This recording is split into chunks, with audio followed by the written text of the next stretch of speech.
not to say that Scott Frost isn't a good coach, because he is, but he's not coaching well at Nebraska. I don't know if it's a change in style or if it's the expectation coming in or what it is, but he's not getting the job done. And Northwestern is not good this year. I mean, for Big Ten play, they're doing great because they're 3-1 in the conference. And that's, even if it is the West Division, it doesn't matter. By Northwestern, they back to swing, man. And since they've been in the Big Ten, they've really fell so far from the top that, and we are longtime Big Ten fans. No offense to Nebraska fans, but Nebraska is in the same category as Rutgers and Maryland and Illinois and Indiana. They don't go to bowl games every year. They don't win bowl games, and sends Nebraska into its worst start ever in about 130 years. Okay, so it all starts here when that was it. Come on, man. Right here, Northwestern how they is embrace being here in Chicago. You know, some schools in a big metropolitan area trying to come back. It's 28-21 Nebraska. Thorson drops back, throws it a little bit behind, popples the ball, and Nebraska intercepts it. Flynn Nagel and a huge turnover for Nebraska. Yeah. Bit earlier though. And then Nebraska, they're a soccer player in football pads. This one will come from 34 yards out. Does what he does here. 4 for 8 on the season. Pickering puts it through. knocks it through the pipes. Score is now 31-21 Nebraska. To make it with. And then it starts here. Northwestern gets the ball back and makes an attempt. Right, so they march all the way down to the 25 area, which is incredible. Thorson given time. And they just, I don't know if this is Nebraska defense or what, but not being amazing, because Northwestern is definitely not a second-half team this year so far. Well, maybe they'll become that. Flynn Nagel is the go-to guy. He's the, that was funny. He's the Austin Carr, you know, basically of the team right now. Gets it in, an amazing catch by Skowronek. The transfer, last year he was on Northwestern, but he transferred. He's a grad student, I believe. And so 31-21. And basically, that sets up a field goal for Northwestern. But just prior to that, there was a pass interference call. Northwestern's within, goal line distance and just cannot punch it in. 31 yards out, missed earlier from 42. Northwestern does this here. It's that simple. And he responds. Pushes it right through. But Nebraska decides, instead of to just, and here's my thing about Nebraska, if they would have possibly played the way they played before, instead of just handing the ball off 3 times to Northwestern, Nebraska probably would have won.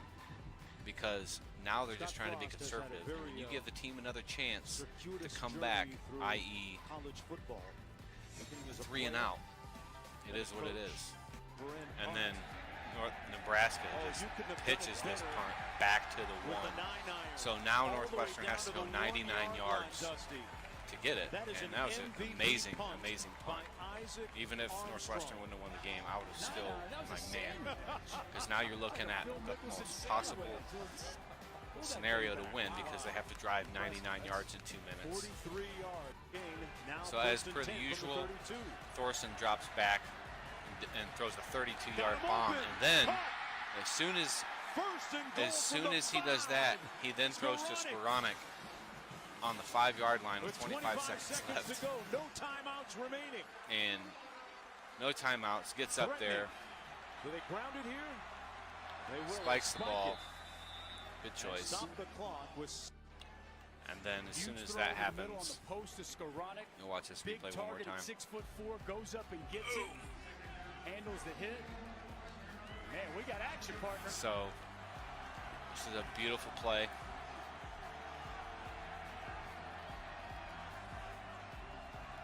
Little blitz coming. Thorson caught. And I tell you, Touchdown. that play right there Jefferson. was drawn up wonderfully. Wow. And what a Nebraska's comeback. defense just couldn't do it. I don't think it has anything to do with the athleticism of Nebraska. I think it has everything to do with the managing and the coaching of these players. And not to say that Scott Frost isn't a good coach, because he is, but he's not coaching well at Nebraska. I don't know if it's a change in style or if it's the expectation coming in or what it is, but it's not getting the job done. And Northwestern is not good this year. I mean, for Big Ten play, they're doing great because they're 3-1 in the conference. And that's, even if it is the West Division, it doesn't matter.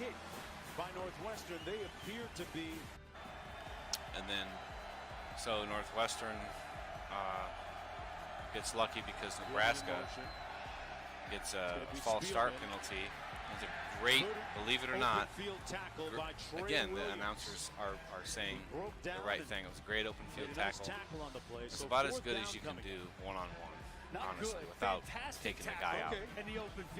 And so this is where Frost kind of, it's not really his fault as a coach, but this is what happens when you have a freshman playing quarterback coming up this next play. Again, Northwestern swarming to the ball. And this here, I mean, it's not his fault. The center totally screws up, but as you can see, it's 4th down, 4th and 1. And he's picked off in the end zone. What I think should have happened, and I will armchair quarterback this for a second, give the ball to your halfback to try to get the first down. You get a fresh set of downs. It was 4th and 1, and I don't know, that play just screwed up. I guess there's really nothing you can do. It's nobody's fault but the center, and I bet he's going to kick himself for that for a long time. And then, of course, Northwestern just runs the ball a few times, sets up a mid-range to long field goal, and sends Nebraska into its worst start ever in about 130 years. Nebraska fans in the last 10, let's just say 10 years, don't know what it's like to be in the forefront of a bowl game. And since they've been in the Big Ten, they've really fell so far from the top that, and we are longtime Big Ten fans. No offense to Nebraska fans, but Nebraska is in the same category as Rutgers and Maryland and Illinois and Indiana. They don't go to bowl games every year. They don't win bowl games in the last few years. They're not competitive in the Big Ten West. When you have teams like Northwestern sitting at 2nd and 3rd every year, and Wisconsin #1, it's frustrating. I understand it. And then you watch this stuff happen where you had the game won in Evanston at Northwestern's homecoming, and you cannot win the game. That's great for Northwestern because they're 2nd. Now they're on a run to make the Big Ten championship if they can beat some big teams. They got Iowa and Wisconsin to beat yet. But anyway, that's the game recap. Great for Wildcats, but disgusting for the Huskers. Disgusting. 0-6. That's terrible.